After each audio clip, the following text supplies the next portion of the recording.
하나님 말씀 보겠습니다.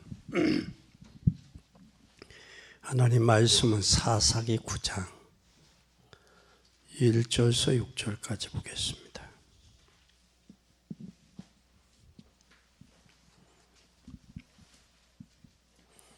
여룻바알의 아들 아비멜렉이 세겜에 가서 그의 어머니의 형제들에게 이르러 그들과 그의 외조부의 집에 온 가족에게 말하여 이르되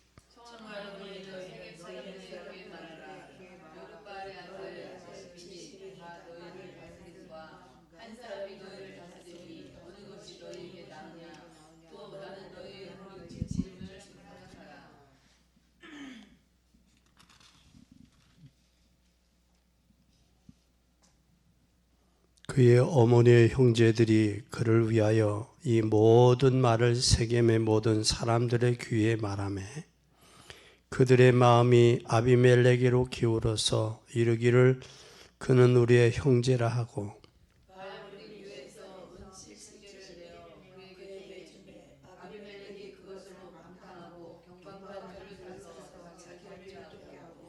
오브라에 있는 그의 아버지 집으로 가서 여룻바알의 아들 곧 자기 형제 70명을 한 바위에서 죽였으되 다만 여룻바알의 막내 아들 요담은 스스로 숨었으므로 남았느니라.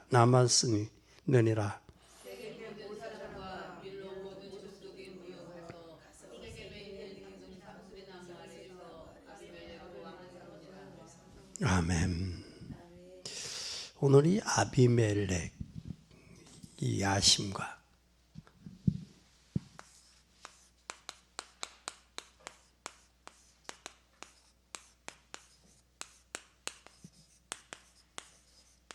아비멜렉.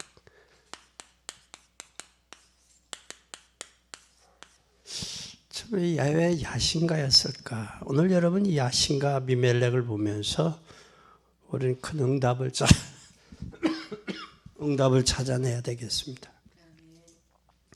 정말 여러분 복음 운동이 성공하려면 꼭 찾아야 되고 여러분이 인생에서 승리하려면 꼭 찾아야 돼요.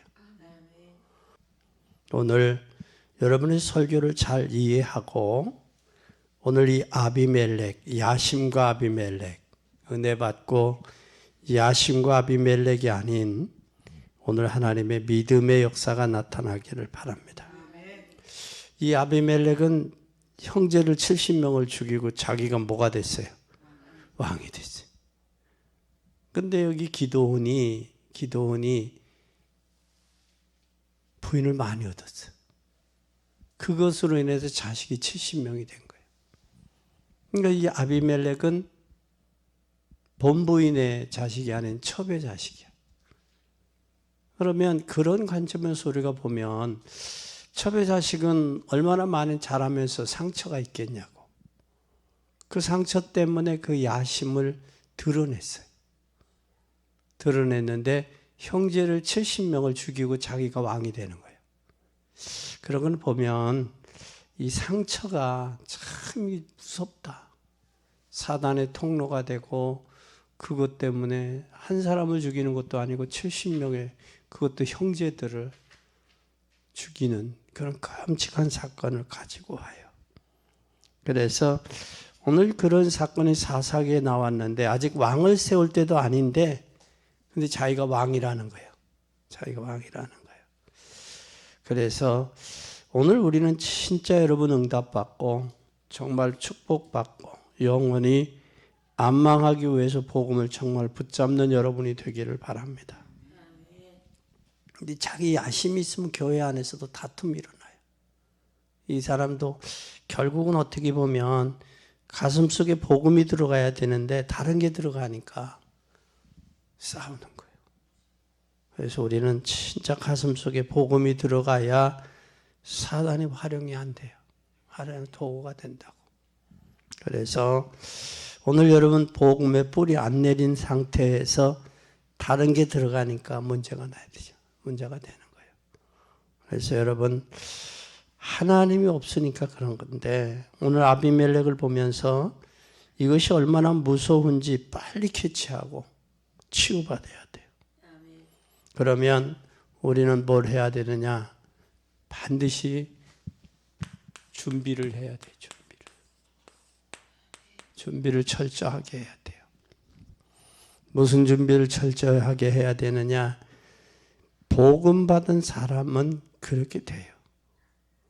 복음 받은 사람은 준비할 수 있어요. 뭐를 위해서? 복음을 위해. 자기 야심을 위해서 준비하는 게 아니라 복음을 위해서 준비하고 다음 세대를 위해 준비하고 그래야 돼요. 또 복음의 사람이라면 우리가 반드시 뭐 해야 되느냐? 갱신해야 돼요. 왜 갱신해야 되느냐? 우리가 문제가 오고 갈등이 오잖아요. 사람이 살다가 문제와 갈등이 올 때 철저히 하나님의 계획을 발견하면 갱신의 기회가 돼요. 이때 뭘 발견하라? 하나님의 계획을 발견해라. 계획을 발견하지 못하면 갱신이 안 돼요. 갱신될 수가 없어요. 그래서 하나님의 계획을 발견해야 우리가 하나님 앞에 갱신해서 쓰임받는 것이 돼. 그러니까 뭐한 사람 쓰임받느냐? 하나님의 갱신한 사람, 준비된 사람 쓰임받는 거예요. 그리고 하나님은 다른 거 하지 말고 하나님의 최고의 축복이 뭔가?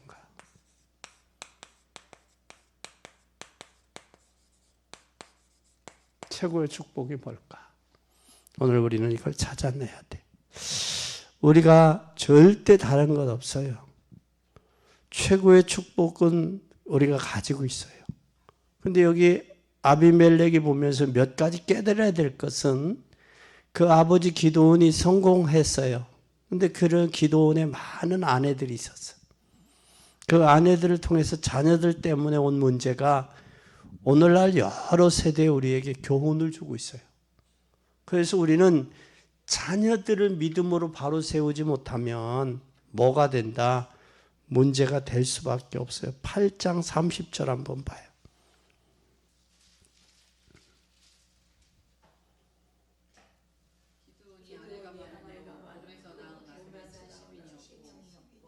아들, 그의 세겜에 있는 그의 첩도 아들을 낳았으면 그 이름은 아비멜렉이라. 그러니까 결국은 뭐예요? 아비멜렉은 누구 아들이요? 첩의 아들이요. 왜 여기 부인이 여러 부인이 있고 그러면 그 부인 속에 아비멜렉의 그 자식들 속에 있어야 되는데 70명 속에 여기에 첩이라고 했을까? 한 번쯤 생각해 보세요. 그만큼 상처가 많다는 거예요. 첩의 자식들이. 그래서 정상적인 사랑도 제대로 못 받고 자랐다라는 거. 그것이 뭐가 됐다? 야심가가 되는 거예요. 야심, 욕망이 되는 거예요. 이거 우리는 잘 생각해야 돼요. 이게 아니면 우리는 하나님 중심이 돼야 되는데 야심이 많으니까 인간 중심으로 바뀌어요. 그러니까 순수한 신앙으로 가지 아니하고 형식적으로 우상과 연결이 돼요. 개인체 신앙이 체험이 돼야 되는데 다음 세대에 전달하는데 실패해요. 신앙이 개인적으로 체험이 되고 다음 세대에 전달이 돼야 돼. 그러니까 결국은 가문 내부가 파괴된 거예요. 가문이. 그래서 한 세대의 은혜가 자동으로 다음 세대의 믿음으로 연결되지 못하니까 작은 타협이 결국 큰 영적인 붕괴가 오는 거예요.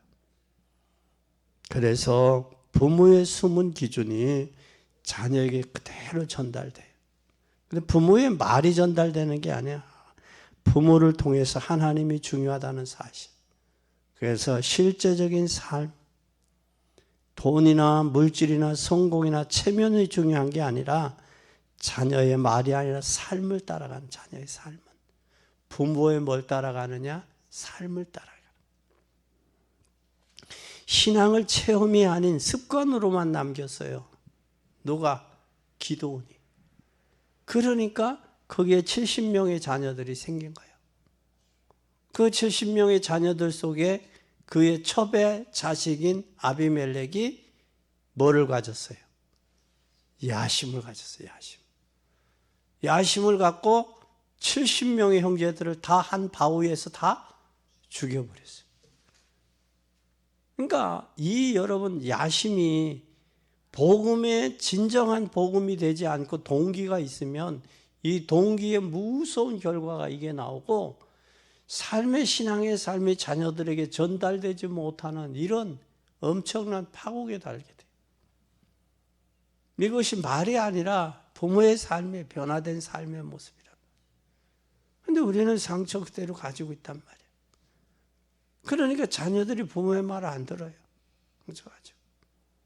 이러한 문제들, 그리고 신앙은 있지만 뭐가 없어? 하나님이 없는 상태예요. 하나님이 없어요. 그러니까 작은 타협에도 가정을 무너뜨리고 타협하는 거예요. 에봇 사건처럼 돈과 자녀의 성공과 학벌, 체면을 더 중요시해요. 그러니까 영적인 흐름을 놓쳐버리는 거예요. 영적 흐름을 놓쳐버리니까 인정받지 못하죠. 인정받지 못할 뿐만 아니라 사랑이 왜곡이 돼서 사랑이 기준이 없어. 기준이 신앙생활에는 반드시 기준이 있어야 돼. 기준이 없어.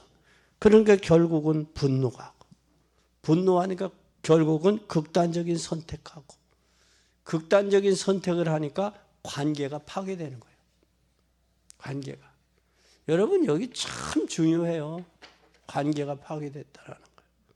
그래서 오늘 우리는 아버지 기도원의 성공과 같지만 결국은 실패였다. 그 사실을 우리는 깨달아야 돼. 그래서 많은 문제들을 오늘날과 같이 세대에 교훈을 주고 있다는 사실을 기억하고 이 사사기를 통해서 여러분 깨달아야 돼. 결단해야 돼. 꼭 기억하세요. 야심 갖고 정복하면 뭐가 어두워져요? 눈이 어두워져요. 그러면 첫째, 야심이 있으면 이게 욕심이죠? 욕심은 뭐가 어두워져요? 눈이 어두워져. 눈이 어두워. 분별력이 없단 말이에요. 욕심 때문에.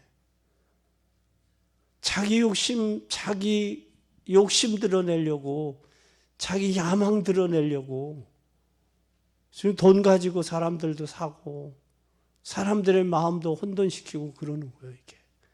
그럼 잘 봐요. 그러면 9장 1절에서 5절에 잘 보세요.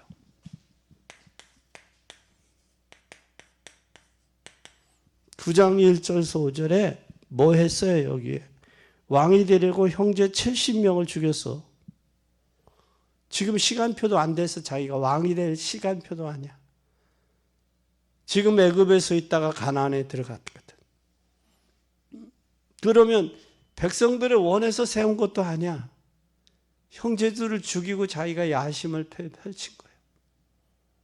그래서 여러분이 복음화할 사람이 확실하다면 야심 대신에 비전을 품어야 돼. 야심 대신에 비전을.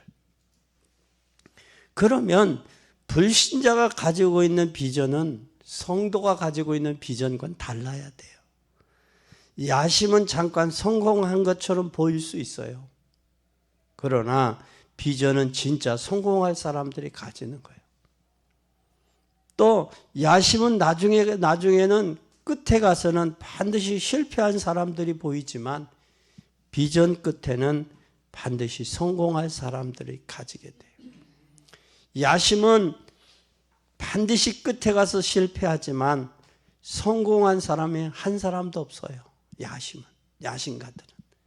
비참하게 죽은 거예요. 그래서 이 아비멜렉이 뭘로 죽었어요? 여인이 던진 맷돌짝에 맞아서 죽었어. 두개골이 깨져서 위에서 던지니까.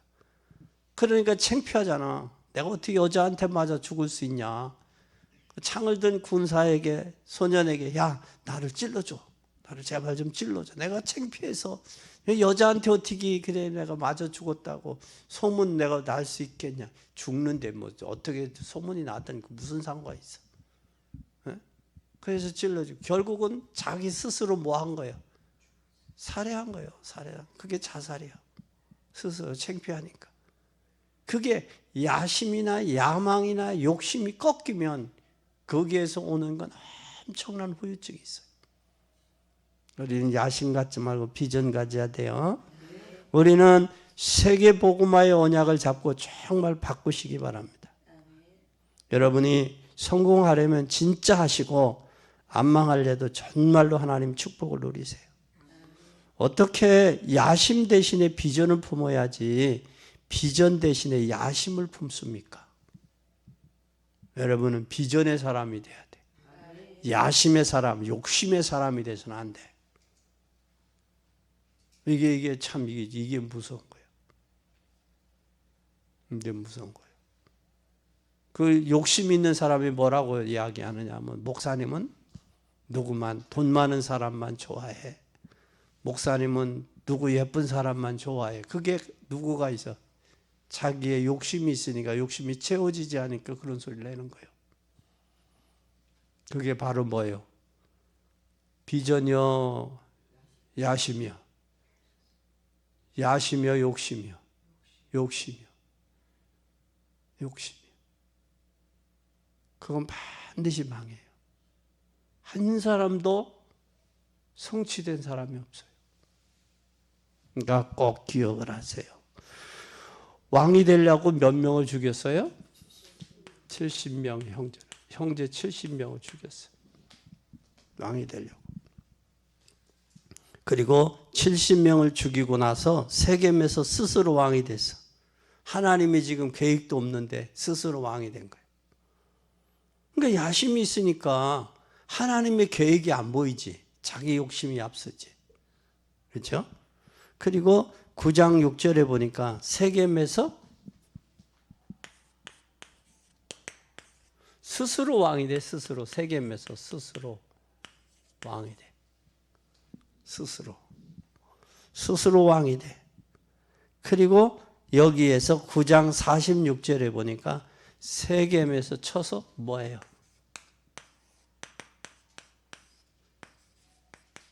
세겜에서 죽어. 스스로 쳐 죽어요. 그리고 여기에서 우리가 잘 보세요. 세겜에서. 잠깐 여러분 성공한 것 같이 보이지만 결국은 뭐 했어요? 46절에 보니까. 성공한 것 같고 승리한 것 같지만 잠깐이요. 그렇게 잘 보일 뿐이요. 그런데 9장 41절에서 51절에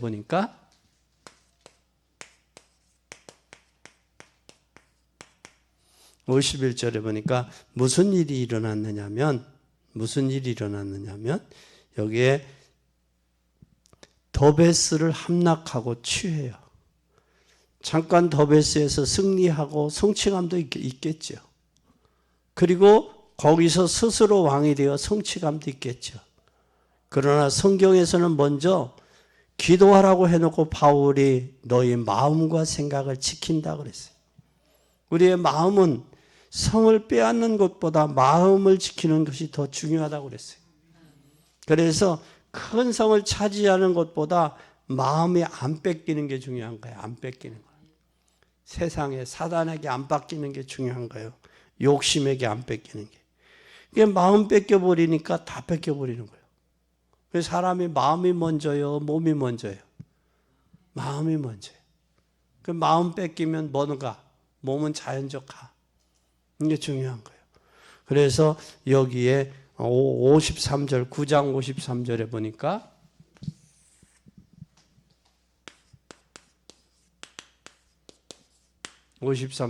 뭐가 됐어요? 여기에 9장 53절 보세요.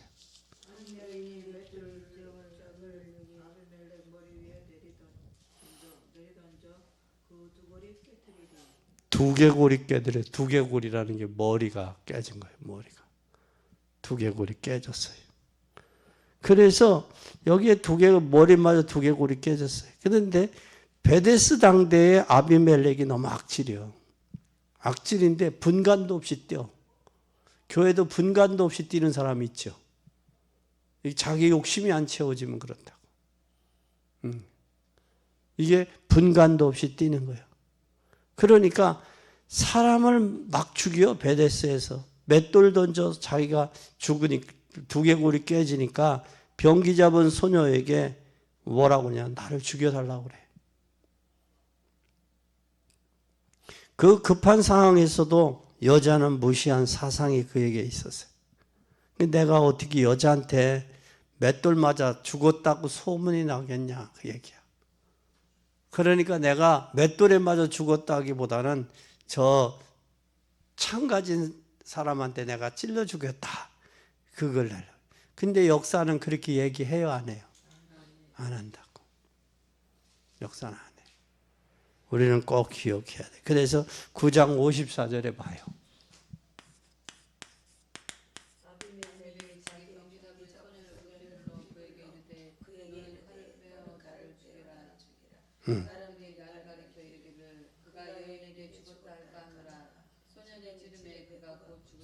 뭐라고 그래?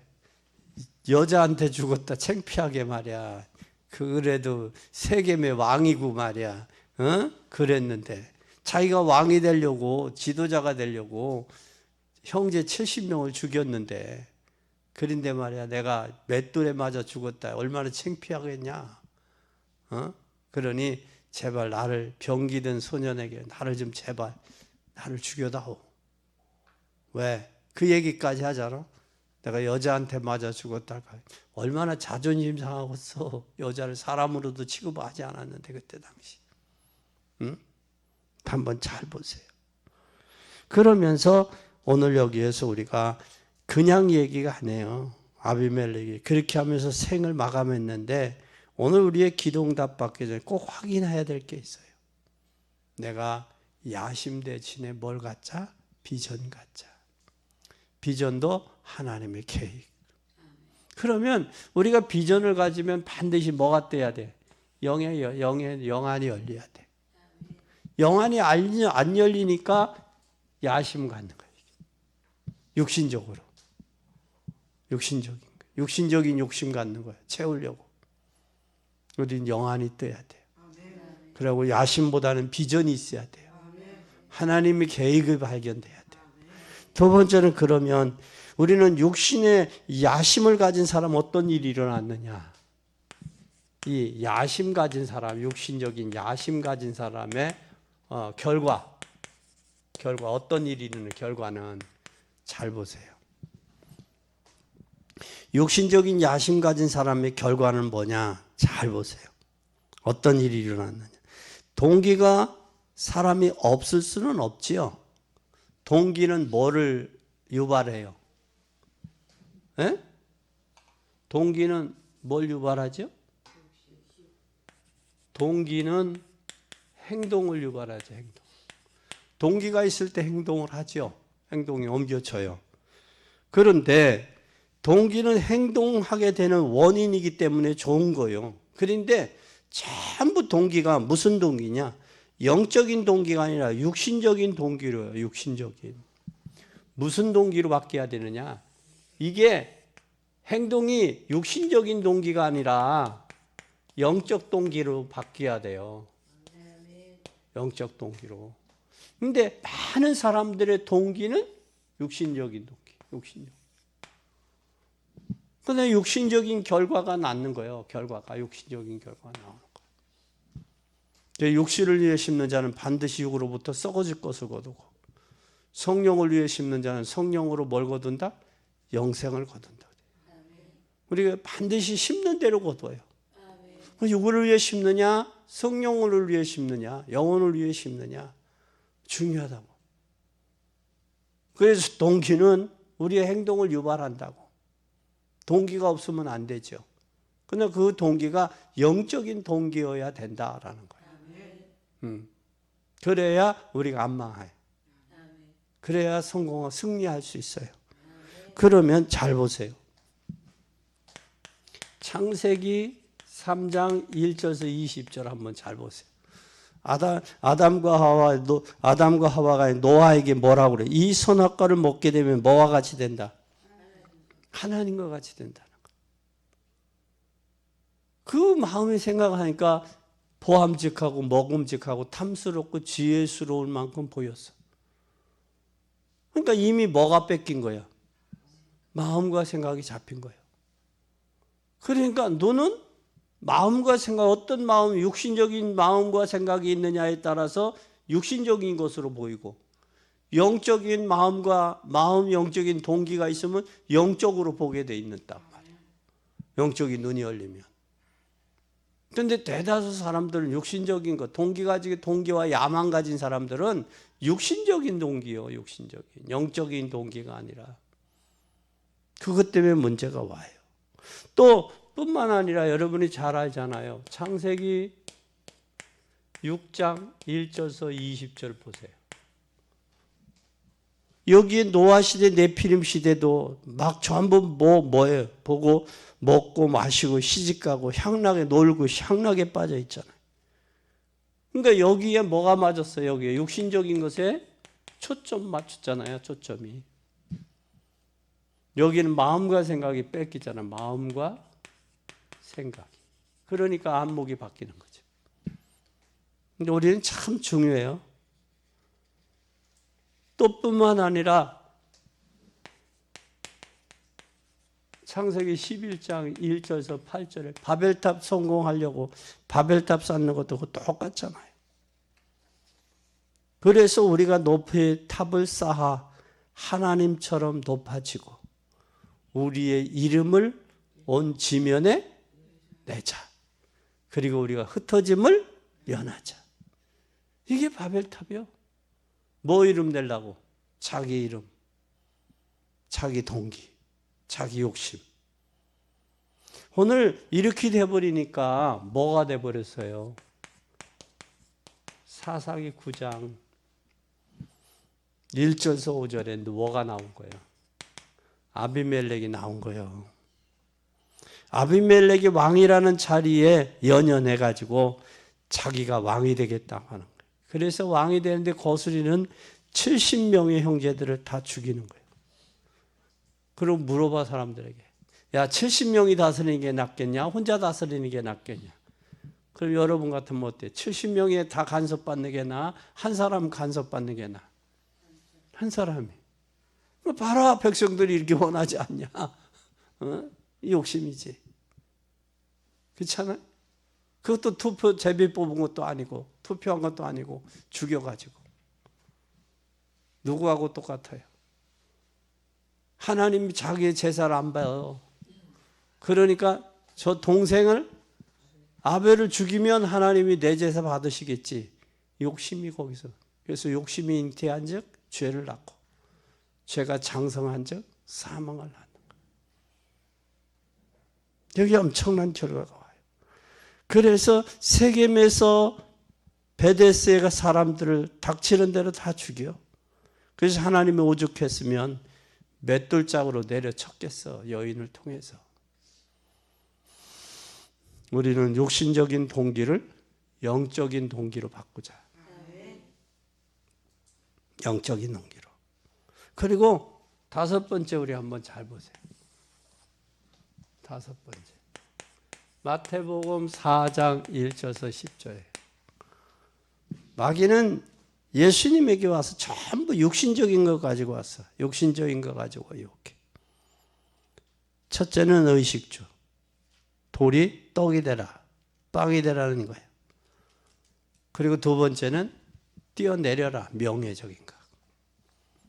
세 번째는 경배해라. 그렇죠? 여러분, 우리는 언제든지 육신적인 것 주고 영적인 것 뺏어요. 영적인 것 빼앗는다고. 육신적인 것 주고. 그리고 언제든지 명예나 자존심, 명예와 자존심 가지고, 명예심이나 자존심 가지고 문제를 일으켜, 교회 안에서도. 명예와 자존심 뭐가 그렇게 중요해요? 기도 안 하면 자기 자존심이, 자기 명예가 그렇게 중요한 거예요. 영적으로 교회가 중요하고 총회가 중요하게 안 보여. 자존심이 중요하게 보이지. 또 공동체 모임을 중요시 보는 게 아니야. 지 명예가 중요한 거야. 지 자존심이. 반드시 망해요. 반드시 망합니다. 우리는 하나님의 명예와 자존심 가지고 문제 일으키서는 안 돼요. 그러면 우리가 하나님 앞에서 뭐 받아야 돼요? 세 번째, 하나님 앞에서 뭐 받자? 은혜 받자. 하나님 앞에 은혜 받자. 은혜 받고 은혜 받지 은혜를 받아야 되는데 은혜 받지 못하고 예배에 뭐하게 만들어요? 예배에 실패자 만들어요. 이건 사단이 하는 짓이거든. 그러니까 성도가 예배 실패하면 인생 실패하는 거예요. 예배 성공하면 인생 성공하는 거예요. 하나님과 나와의 관계에서 영적으로 성공자가 돼야지 실패자가 돼서는 안 되거든요. 성경에 잘 보세요. 나오미가 유대 땅 베들레헴을 떠났어. 떠나서 예배가 됐겠어요? 안 됐지. 10년이 됐어. 말론과 기론이 죽었잖아. 남편도 죽어 엘리멜렉도 죽었어. 당연한 거요. 하나님 은혜 받다가 신앙생활 하다가 떠나서 은혜가 예배가 회복이 안 되면 반드시 여러분 실패할 수밖에 없어. 뭐라고 이야기한 줄 알아요?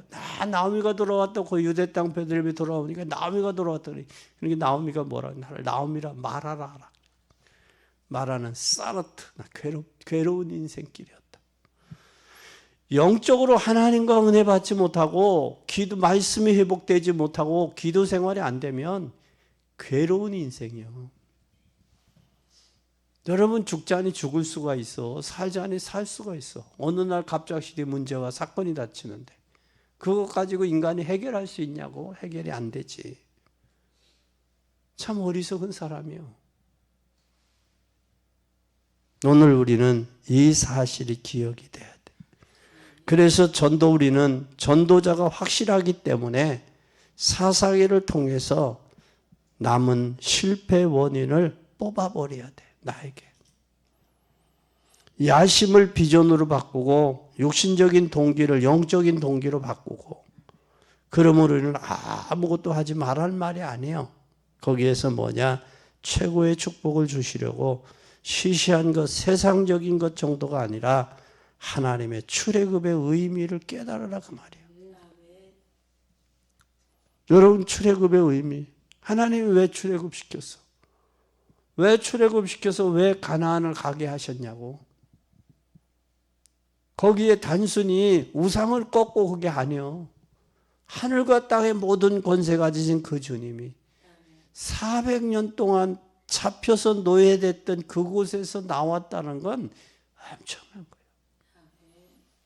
우리가 자손 대대로 가문이 죄와 저주와 사단에게 잡혀서 운명과 발자와 저주 속에 있었던 우리를 오늘날 예수 그리스도를 통해서 내가 구원받고 내 가문에 흐르는 저주를 꺾어야 된다는 사실. 나를 구원했다는 건 엄청난 축복이에요. 그것을 왜 가나안을 가게 했느냐? 가나안에 단지 애굽에서 가나안으로 장소를 옮긴 게 중요한 게 아니라 가나안의 인생의 근본의 문제 해결하실 메시아 예수 그리스도 여자의 후손 임마누엘이 오시기로 돼 있어요. 그래서 중요한 거예요. 그래서 오직 그리스도가 중요한 거예요. 우리는 세 번째는 그럼 참된 성공을 위해서 뭐 해야 되겠냐? 성공을 위해서. 참된 성공을 위해서 어떻게 해야 되느냐? 우리는 출애굽의 의미를 깨달아야 돼요. 출애굽기 3장 18절. 뭘 깨달아야 돼요? 출애굽의 의미를. 단순히 애굽에서 나온 건 아니죠. 출애굽 가나안 땅에 들어가서 하나님 가나안에서 누구가 오시게 돼 있어요? 예수 그리스도 메시아가 오시게 된 거예요. 그래서 우리는 반드시 우상에서 죄악에서 사단의 손에 해방됐어요. 이게 맞았다면 모든 묶인 것에서 노예의 삶에서 해방된 거예요. 이건 여러분 어마어마한 거예요. 이것은 여러분 오늘 받을 축복이 굉장한 거예요. 그래서 우리는 출애굽의 의미를 바르게 이해해야 된다. 이해해야 된다. 두 번째는 우리가 출애굽기 23장 14절에서 17절에 뭘 이해해야 되냐? 광야 생활의 의미를 바르게 이해해야 돼요. 광야는 사느냐 죽느냐요. 늘 고민해야 돼. 광야에서 뭘 먹고 사느냐? 물도 없는데 뭘 마시고 사느냐? 광야에서 뭘 상기해야 돼요? 광야 생활에서 뭘 상기해야 돼? 유월절을 상기해야지. 유월절을 기억하고 광야길 가야지. 고난과 힘들고 어려울 때 우리는 광야길을 상기해야 돼요. 유월절을, 광야길을. 그래서 광야 생활에서는 늘 우리가 뭘 여겨야 되느냐? 유월절. 양의 피 바르는 날 해방된 거예요. 여기에 피 바르는 날 애굽에서 그냥 나온 게 아니에요. 하나님의 놀라운 방법으로 10가지 재앙을 내리고 피 바르는 날 이게 해결된 거예요. 애굽 백성들은 죽고 장자까지 죽고 이스라엘 백성들은 사는 거예요. 여러분 이거 엄청난 하나님이 하시는 거예요. 그리고 그뿐만 아니라 유월절뿐만 아니라 오순절. 오순절은 바로 뭐냐? 성령의 보호와 인도를 의미하고 있어요. 그럼 광야길은 성령의 보호와 뭐 받아야 돼요? 인도 받아야 돼. 그러면 고난이 이 광야길에 보호와 인도받지 않으면 안 돼요. 그래야 불평과 원망이 사라져. 그래 부족함이 없어. 근데 성령 인도를 받으려고는 안 하고 저 하나님이 유월절을 생각하지 아니하고 고난이 오면 고난만 바라보는 거예요. 그러니까 앞이 캄캄하죠. 막막하잖아. 그때가 바로 뭐 할 때인데 이때가 하나님이 역사하실 때인데. 그래서 50일 만에 곡식을 씨앗을 뿌려서 거두잖아요. 그래서 수장절의 열매를 거두잖아요. 네? 그리고 수장절은 바로 뭐예요? 창고의 고리죠. 수장절은 천국의 창고에 저장하잖아요. 쭉정이는 꺼지는 불에 타작하고 알국은 천국 창고예요. 그러면 여러분 알국인지 쭉정인지 한번 잘 구분해 봐요. 인간적인 육신의 욕망에 야망이 있는지 욕심이 있는지 하나님의 믿음의 비전이 있는지 내 신앙이 육신적인지 영적인지 뭐에 내 눈이 어두워져 있는지 뭐가 내 눈을 가로막았는지 육신적인 건지 욕심적인 건지 뭐에 내 눈이 영의 눈이 어두워졌는지 한번 잘 봐봐요. 생각해봐. 우리는 이 사사기를 통해 이걸 깨닫고 넘어가지 않으면 계속해서 뭐한다? 반복되는 거예요. 계속 반복되는 거예요. 반복되면 시간 낭비, 인생 낭비, 물질 낭비죠. 그러면 결국은 뭐예요? 비참해지잖아, 인생이. 네? 비참해지잖아. 그것처럼 비참해지는 게 없어요. 우리는 꼭 기억해야 돼요. 그리고 가나안 정복의 이유를 알아야 돼. 왜 하나님이 가나안을 정복하게 하셨는지 세 번째 정복의 이유를 알아야 돼. 왜 하나님이 가나안을 정복하게 하셨냐? 이것은 여러분 그냥 하나님 이 가나안 정복이 바로 뭐냐 이거예요.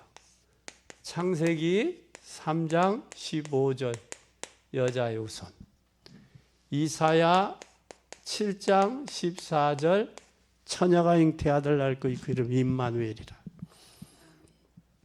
왜 가야 되는지도 모르고 왜 가나안에 왔는지도 모르고 이걸 깨달아야 돼요. 그리스도가 오셨기 때문에 가나안의 땅 갈 필요는 없어요. 이게 엄청난 축복이에요. 그러면 여러분 승리할 사람이 분명하잖아요. 그럼 이제 불평하지 마요. 자꾸 왜 불평하냐? 욕심 때문에, 육신적인 것 때문에 불평, 원망이 생기는 거거든. 불평하지 마요.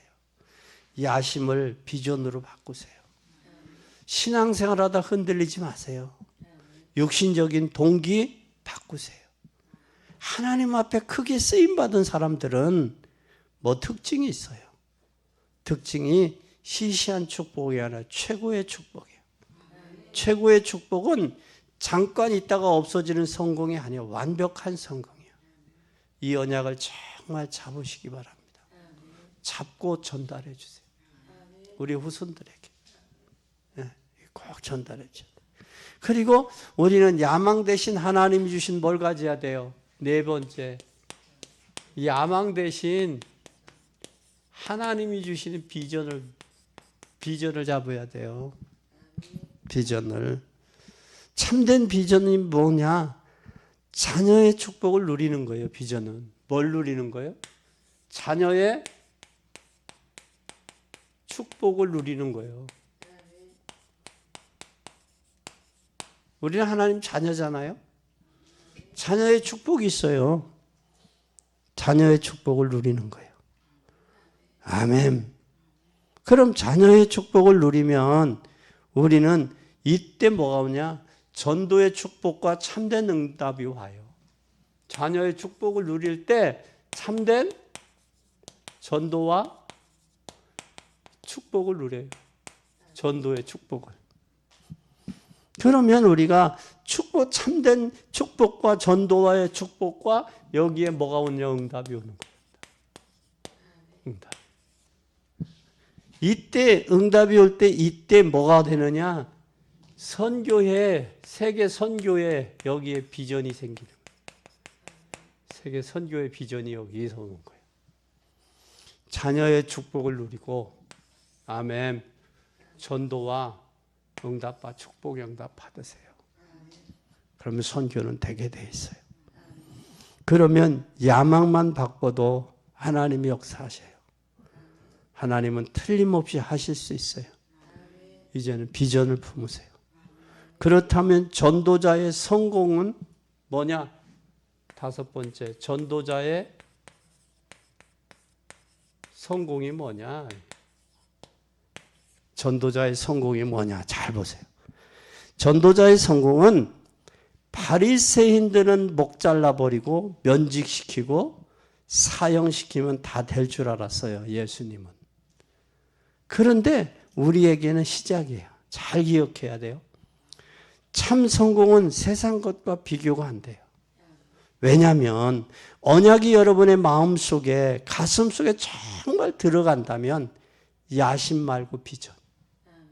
육신적인 것 말고 영적인 동기. 세상 사람들의 성공이 아닌 거기서 빠져나온 참 성공. 그 여러분 들어갈 수 있는 거예요. 그러게 되면 세계 선교. 전도와 선교는 참된 성공의 비결이요. 그래서 여러분 참된 성공하려면 전도와 선교하세요. 그 속에 들어가야 여러분 참된 성공이 되는 거예요.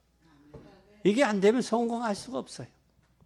전부 육신적인 동기, 육신적인 야망, 욕심 그거 가지고 가는 거예요. 살다가 가는 거예요.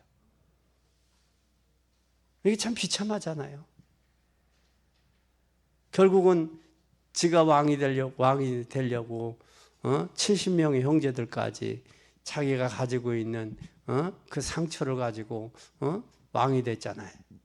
근데 결국은 맷돌에 맷돌짝에 맞아서 두개골이 깨지고 비참하니까 창든 형 저기 병사 보고 나를 찌르라. 내가 이게 맷돌에 맞아 죽었다. 이 창피하지 않냐.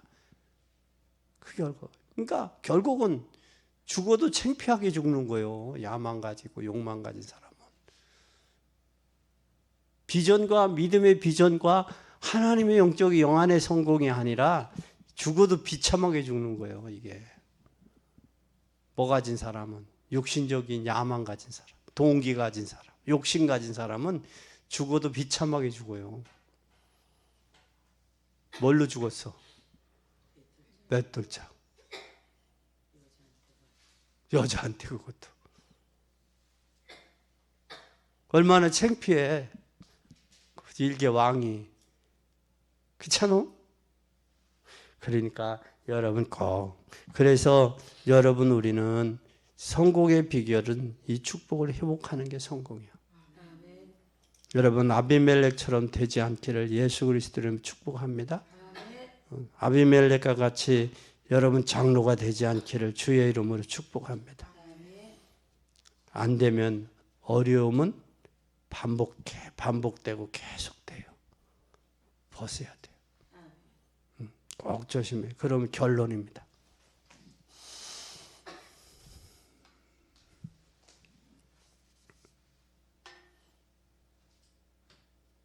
네 번째 결론.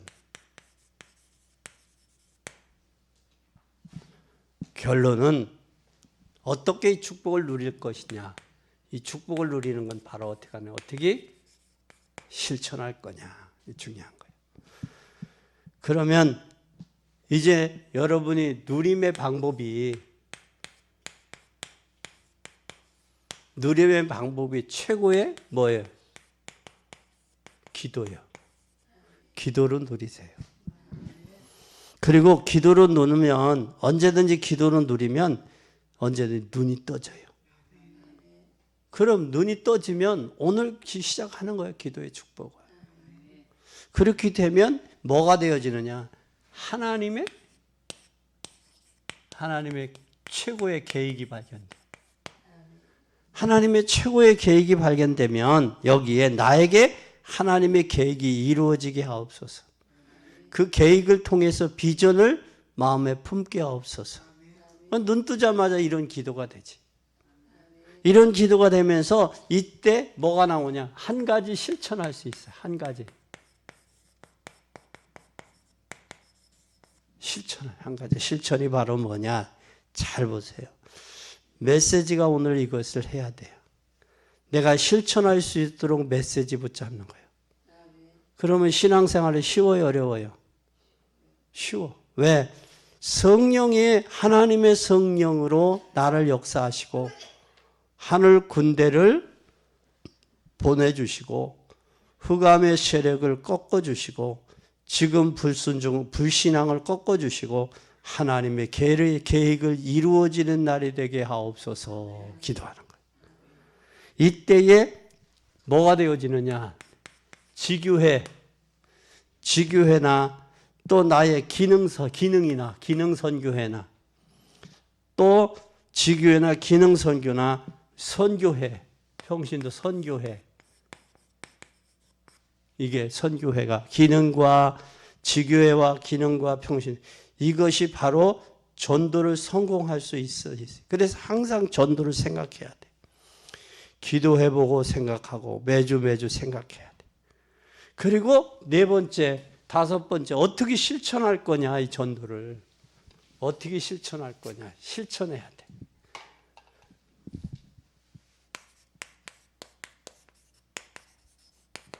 전도를 어떻게 실천할 거냐. 좋은 복음을 내가 다니는 것도 전도 자체예요.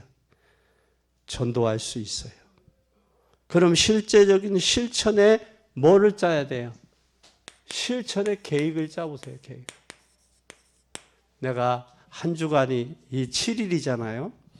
적어도 하루에 한 사람 이상씩은 내가 메시지를 전하거나 전화통화로 복음을 전하거나 내가에게 내 핸드폰에 등록되어 있는 전화번호도 다 있잖아요. 전화번호도 자주 통화하는 전화가 있고 한번 해놓고 자주 통화 안 하는 전화번호. 또 명함을 많이 받았지만 그 명함도 자주 쓰는 명함이 있고 자주 안 쓰는 명함이 있어요. 그걸 해야 돼요. 그래서 우리는 복음을 내가 가지고 복음을 실천하는 계획을 짜야 돼. 그 내 실천의 계획이 하나님의 시간표와 맞으면 하나님의 모든 관심은 기도하는 자에게, 비전 가진 자에게, 메시지 전달할 자에게 전도 지속할 제자를 찾게 하는 거예요. 그래서 비전 갖고 전도하고 기도하고 또 전도를 전달할 사람에게 하나님의 비전은 다 거기 있는 거예요. 그 사람에게. 그럼 하나님이 하시는 거예요. 그때. 아비멜렉처럼 되지 말고 여러분 정말로 전도자가 되시길 예수 그리스도 이름으로 축원합니다. 인간의 육신적인 야망 갖지 말고 가슴 속에 있는 동기 다 야망 다 뽑아버리고 비전과 참된 성공을 심는 축복의 한 달이 되기를 바랍니다. 그러면 여러분 은혜 받고 은혜 받는 여러분 되세요. 그래서 이것이 누구에게 들어갔으면 좋겠다가는 이게 내 말이구나. 내가 육신적인 동기, 야망 뻗고 내가 영안을 열려서 하나님이 가장 기뻐하는 전도와 선교에 올인할 수 있도록 이 축복이 여러분들에게 것이 되기를 예수 그리스도의 이름으로 축원합니다.